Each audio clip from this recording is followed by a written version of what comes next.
tomatillo.com/show. It's my gift to you to help make your life just a little bit easier. We send out the recipes Saturday mornings, and then we send out a reminder, usually Tuesday, although I forgot and I did it Wednesday this week, so I apologize. But I hope you're watching. We are on our website, again, chefmarshallbryan.com/show. We are on Facebook. We sometimes are on YouTube. We're sometimes on LinkedIn. Oh, I got the thumbs up that we are on YouTube and we're on LinkedIn. So that's awesome. You can watch. And again, if you got questions, comments, concerns, you just want to say hi, you want to say love your recipes, you want to say, hey, why don't you shake it up and wear like a different colored chef coat or put something funny in your jacket? I don't know. Like, how do we make this fun, more fun? This is all about having fun. Let us know in the comments. Put your courage in your fingertips, assuming you still have all your fingers. Okay? You've been practicing with me. You got your fingertips. All right, let's get into tonight's recipe. Tangy, awesome roasted pork tenderloin with the tomatillos and the vegetables. I'm going to talk about what we have for you right this second.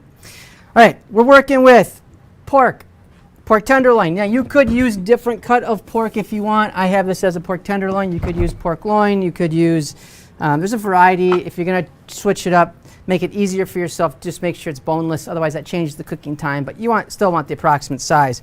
Then we've got the tomatillos. You know, tomatillos, the EO means small. These are nice and tangy. They're fantastic. We got bell peppers, some red onions, and then we got lots of spices. Like, you're going to blow your flavor taste buds out of the water tonight. I'm really excited about that. We're working with a little bit of garlic powder, onion powder, cumin, paprika, chili powder, some oregano, some cayenne pepper. Gonna spice it up. I'm already sweating enough because I don't have AC in this studio, but you know what? We're moving to our new studio in a couple weeks, and we do have air conditioning. Matter of fact, right now, I think Gabriel and company have it like at 50 degrees. It's so cold anyways. That's a little comment to Gabriel. All right, anyways, moving forward. This is an awesome recipe. One thing I really like about it is it's a sheet pan meal, one dish meal. Kind of like, it's more than a one-hit wonder, okay? Well, I guess it is like a one-hit wonder, but it's a sheet pan meal, so you're going to save on all of the dishes. Now, I like to, you know, set up the ingredients for you and make it all fun and all that. You don't need to get all into that. You can just take stuff right out of the bag, wash up your produce, of course, then put it right on the pan. So it's easy to do. You're going to want to make sure you preheat your oven 425 so it can cook properly. You got your ingredients. I want to know, folks, do you have your recipe? Who's cooking with us tonight? Let us know. Put your courage in your fingertips. Say hi. Want to know what you're doing. The way we're going to make tonight's recipe, and I want to remind you, do me a favor, because we want to give you a shout out. We love doing it. I just love seeing the interaction. I love seeing you trying new things or just having fun in the kitchen with your significant other, or your kids, your grandkids, your neighbors. Okay? That's awesome. Folks are doing that. Take a picture. Let us know. And you could take a picture of the food, the final, whatever it is. With this recipe, I'm going to start by chopping up all the vegetables and putting them in the pan. I have a preheated, I'm sorry, I already said that. I already have the pans all preheated. I'm preheated. I'm hot. Did I already mention how hot it is in here? We're going to take a parchment or foil. Now, I kind of did like double duty. You don't necessarily have to do both on top, but I like to do that just to ensure it's really nice on the cleanup. It's easy to handle, so I do that. But we're going to take out our seeds with the peppers. If you are tuning in right now from YouTube, LinkedIn, or Facebook, and you're wondering, hey, how do I get the recipe? Go to chefmarshallbryan.com/show, pop your email in there, address in there, so that we can get it to you, all right? But we're going to just chunk up our peppers. We're going to chunk up the onions. We're going to chunk up the tomatillos.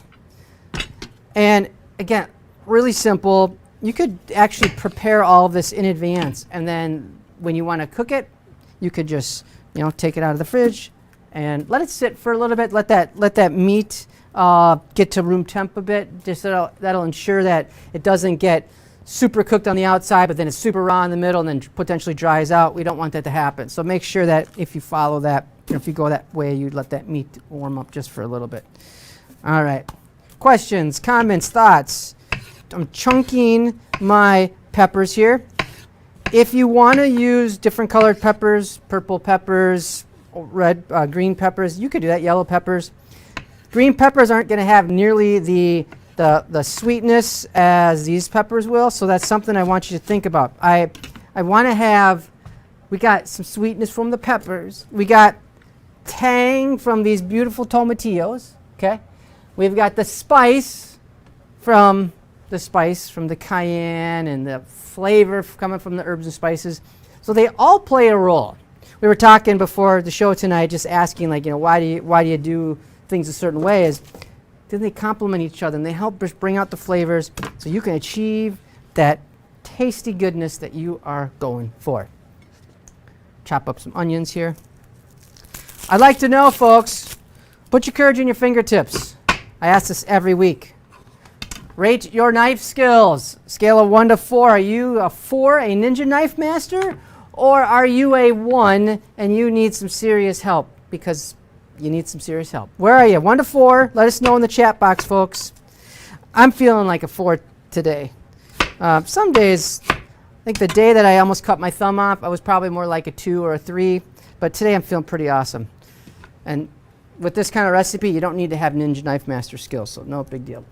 I got a big apology to make. I did this last week. I need to acknowledge my right-hand gal, Miss Jonna, who is behind scenes fielding the questions. She'll shout them out for those that have them. She's making sure that everyone's getting what they need from us online.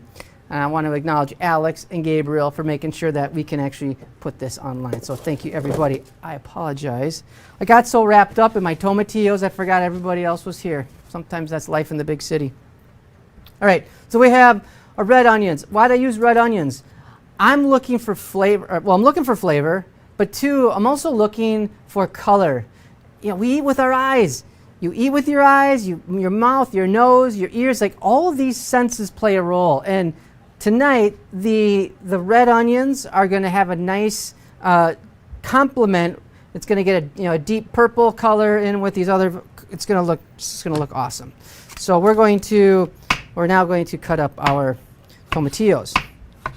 The thing with tomatillos is they're really tangy and they're absolutely fantastic. I'm curious, anybody ever roast tomatillos, like make roasted tomatillo salsa? It's one of my favorite things. I like doing that. I should actually be doing more of that. That's so good. But these are really easy to play with. You're just going to, if this is your first time, let us know. Anybody, first time cooking with tomatillos, let us know in the chat box. It has this papery skin on there, as you can see. And there's a little kind of funky stickiness on those tomatillos. So that's just something that it's okay. Like, it's not going to harm anything, but, just be like, kind of notice that. And, you can wash your hands, of course, afterwards. But these have that nice papery skin, and we're going to pop them off just like that.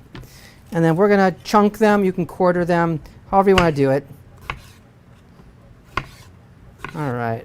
This looks good. So we have anybody that wants to share anything tonight? Jonna. Yes. Okay. I thought maybe I was just hanging out all by my lonely self in the kitchen. At least we know. Well, I got 3 awesome people in the studio with me, but it's nice to know one person's watching. You're like, no, 2. Okay, anyways, I move on. Keep my ego in check. Yes. Okay. Peggy says, "Hi, Chef Marshall. I'm allergic to tomatoes, so I would be leaving them out." Peggy, awesome to have you here. Thank you so much. Yes, absolutely. Leave them out. You know what would be really tasty with this, Peggy, instead of those tomatoes? Now you lose some of the color and the flavor, but a nice substitution for color contrast would be cauliflower. It would be beautiful. It would be absolutely dynamite. So I would encourage you to try that. And what you could do to bring back some of the tang without the tomatillo and the severe allergy outbreak and all that pain and suffering, all jokes aside, you could finish this with a little squeeze of lemon or a squeeze of lime. So that would be really cool. That would be my suggestion to you. And let me know if you end up doing that. Again, folks, we want to know how did it go in your recipes. Maybe you did last week's or last month's or last year, because we've been doing the show since last year, actually. Take a picture so we can give you a shout out in upcoming episodes. All right, this looks absolutely gorgeous. I'm going to momentarily add the spices and stuff, but I'm going to take our pork tenderloin and I'm going to trim this up.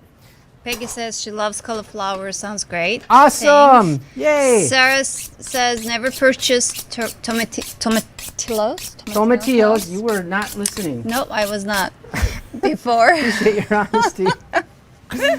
Well, it is written tomatillos. I know. Well, if you don't in Turkish, speak the I can say that exactly. in I get it. I get it. Totally and get it. dish it up good.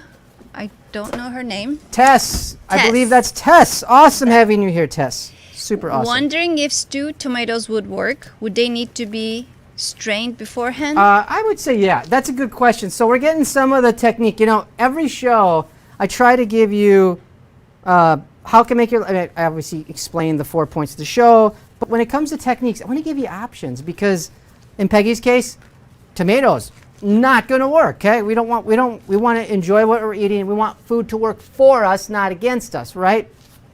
So having those substitutions, cooking technique substitutions. There's all different things. I'm trying to help nudge you. I don't try to make it. I don't try to make it overwhelming or all sorts of, just keep it simple, but giving you those tips in ways that you can keep going in a positive direction. So stewed tomatoes, I think would be fine. And if they're, halved or whole, straining them, I think makes a lot of sense. I think that's a great idea. Okay, so I was talking about the tenderloin here. The tenderloin, this would be fun if we had like a graphic to pop up, but we're not. We'll get there someday. This is a delicate piece of meat, a pork tenderloin. There's just chicken tenderloins, there's turkey tenderloins, there's beef tenderloins. This pork one, it doesn't get a lot of movement, so therefore it's very tender, and it's tucked in underneath the top by the vertebrae and the ribs at the top near the spine. Anyways, having said that, this has a little silver skin. Now there's some little easy to pull off or peel fat on there, as you can see. But then there's this, what they call silver skin. And that silver skin is very tough. If I had running water in here and I didn't want to have my back to you while I was cooking, I would just be washing my hands afterwards. But since I don't, I am using gloves. Some people like to use gloves just because the raw meat grosses them out. I get that, no problem. Whatever works for you. So I'm just trying to peel off some of this easy to peel fatty stuff, and then again the silver skin. I keep bringing it up, but I'm sort of teasing you, and I'm not trying to tease you. We're going to make a parallel with our cutting board, insert into below, and then try to just peel, as you saw me do there, peel the skin, the silver skin, because it's thick. And you're not going to want to eat it, okay? It's just chewy. It doesn't taste that good. And then you're going to peel it off just like that. Again, if you want to do a different cut of pork, I think that's fine. There's all sorts of styles you could do. Pork shoulder, that's going to be a fattier piece of pork. It will be tender. You just want to, pork tends to be lean, and especially like a loin chop type thing, it can dry out. So you want to make sure that you don't overcook it, otherwise it's not going to taste that, not be overcooked. You don't want that. All right. Bev is asking, would smoked paprika, did we talk about smoked paprika? Great question. Let me answer that in 2 seconds. Recipe. So for those that like to cook with me and know my style, sometimes I get so excited and sharing little nuggets and stuff, I forget, sometimes I forget on my recipe. I'm leaving this whole, okay? You could, if you want, cut it up, but it's going to change your cooking time, and you need to pay attention to that. So I'm doing this whole, and we'll talk about the outcome of it here momentarily. So I'm going to leave that whole, and I'm going to put that in with the vegetables, and then I'm going to add some olive oil. If you want to use grapeseed oil or other high temp cooking oil, that is fine. You don't want to burn your oil, otherwise it's not going to taste very good. So the question was, as I'm adding my cumin and my garlic powder, and then I'm adding the paprika and onion powder, the question was smoked paprika or maybe a sweet paprika. I think smoked paprika is phenomenal. I love smoked paprika. It has a very distinct flavor. It's strong, and a lot of people love it, a lot of people don't. So it's really a personal preference. You're going to have so much flavor in here, it's crazy. I think whether you use smoked or not, it's really not going to matter. You've got chili powder, which we're putting, that has a lot of flavor, and depending on the kind of chili powder, it could have some hints of smokiness in there. So I say try it and then see what you think. Gonna put some oregano on top. This was like the spice mecca of recipes tonight. We're gonna do a little cayenne. Put that on, boom. And then we're gonna do a little salt and pepper. Again, we're focusing on one sheet meal, one sheet pan meal, one pan meal. I just want to make this really simple. I didn't want to make you have to use extra bowls to prep and all that. That's why we're mixing it all up in the pan all together like this. For those of you that cook with me, you know that I like to give you as many options as possible. And so if you want to do a variation of this, you want to chop up the pork, that's fine.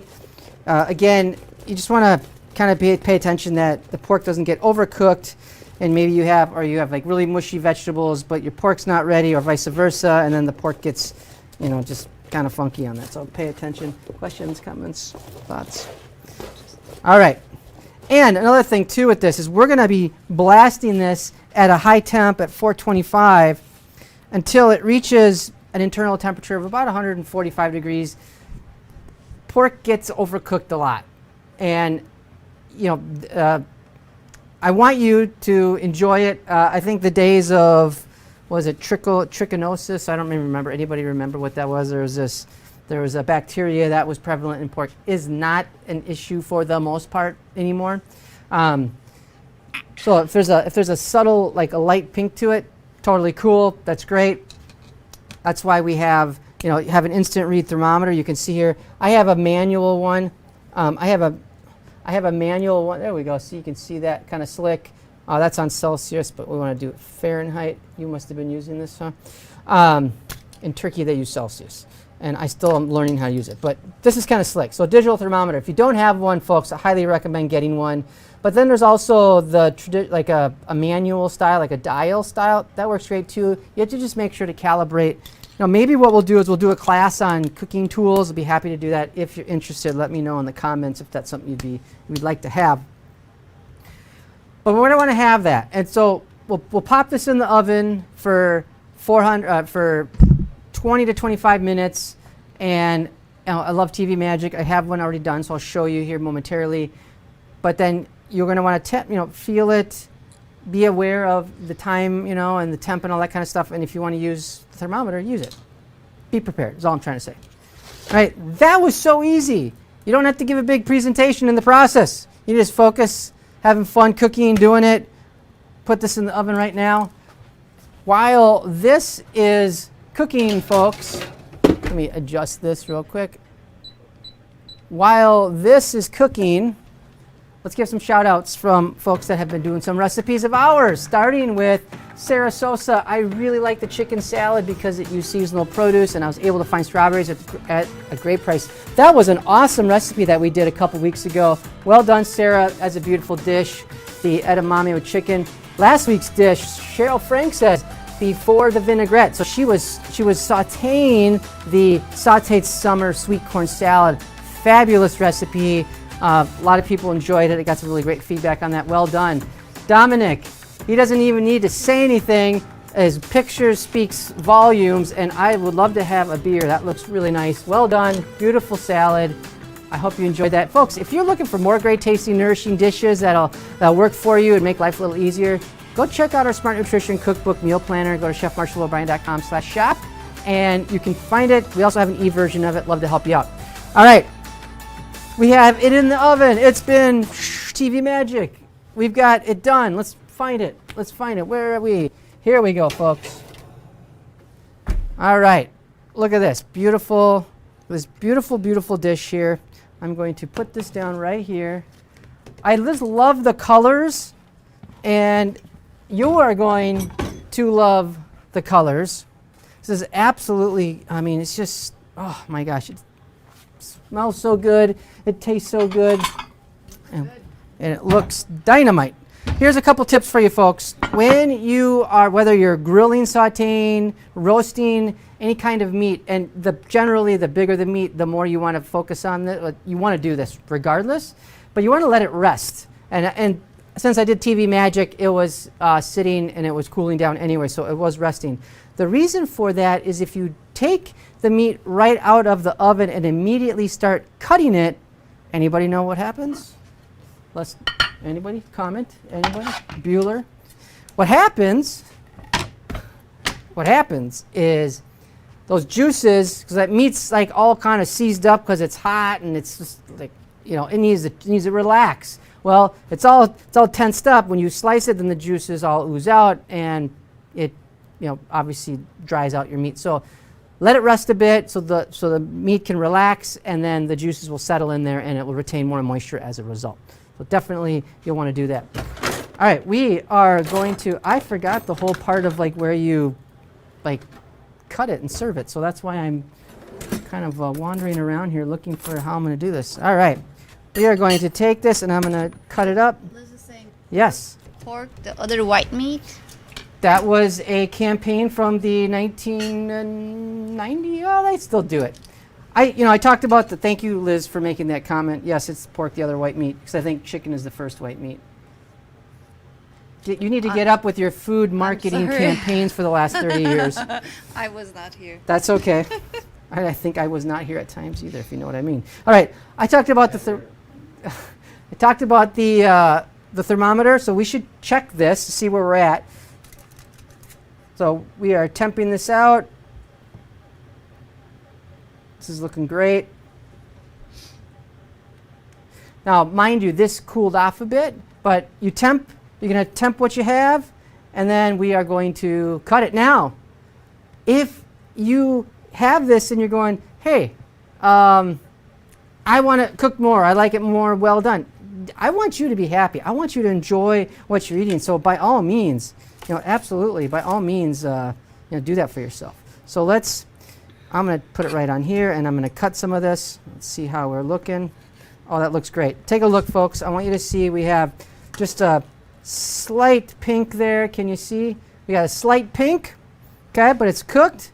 That's where we're going for. And you know what else? Did anyone notice? I am cutting with my right hand. I am not right-handed. And I'm really out of my comfort zone right now. See, I'm not even holding the knife right. I'm probably at a 2, but you know what? That's what it takes. And I'm stretching myself. All right, I know that's dorky, but it was totally it was a good random experience. Yeah. Great information. Great information. Which part was great? I don't know. All of it. All right, let's dish it up, folks. This is one of those recipes, just like with pretty much all of our recipes, where you could have, if you have kids or grandkids or neighborhood kids, which some of you have, and if you watched last week, you saw just an awesome sweet shot of one of our faithful followers and community members bringing their neighbor. That was so cool. Young guy cooking.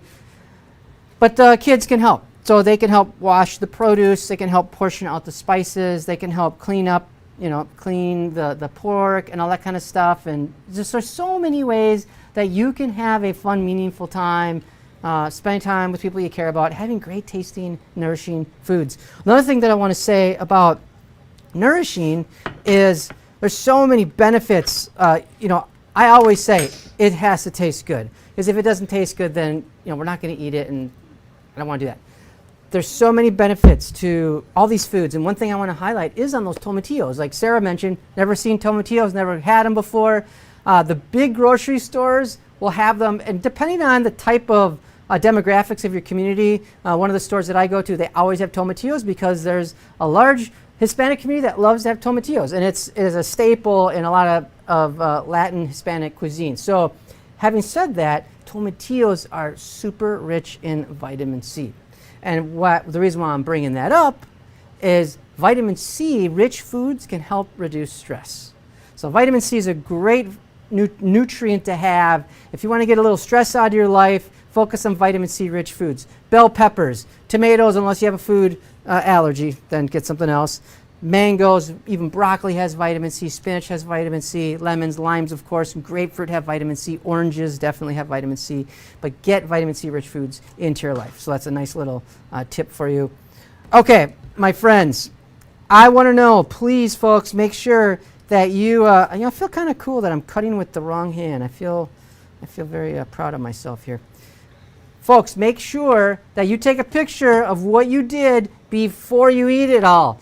A lot of people say, oh, I forgot to take a picture. I just want to give you a shout out. It's fun to acknowledge you. So take a picture of what you made and send it to us. You can Facebook message. That's the best way, but we'll make it happen if you want to, however you want to get to it. Let us know. Super yummy. Let's recap real quick on the techniques. This is a great make-ahead dish, number one. Number two, one pan meal, minimal ingredients or minimal cleanup and all that kind of stuff. So that's really easy. We got tons and tons of spices. Here's a little thing for you to think about. If you wanted, you could double or triple the spices, and then you can measure them out and like portion, basically make a spice blend and have extra for another dish. So that's a little tip for you. Finishing recap, use different cuts of pork. All right, and you can use cauliflower with a dash of lime. We learned that one tonight. All right, folks, so appreciate you joining and letting me join you. Make sure you're following us on Facebook, Chef Marshall O'Brien. Follow us on Instagram, Chef Marshall O'Brien. Follow us on YouTube at Chef Marshall's Cooking with Confidence. Subscribe there. I'm also on TikTok. If you're doing TikTok, would love to have you. I'm experimenting with new pieces and putting that on TikTok. Check it out. If you want more help in the kitchen, I would love to help you. I'd love to provide you our Smart Nutrition Cookbook Meal Planner. We have an e-version and then we have a physical version right there. There we go. That's where it is. So breakfast, lunch, dinner, snacks, slow cookers, Instant Pots, dips, dressings. It has the works. So it's a great resource for folks that want to have more control in their kitchen and have great tasting, nourishing foods that work for them from someone that they feel can be helpful, and I hope I can be helpful for you. Appreciate you being here tonight. Keep tuning in. Next week we got to take a break because we got kitchen sets going to be busted down, but we will be back in action in a couple weeks. We'll see you then. Bye, everyone.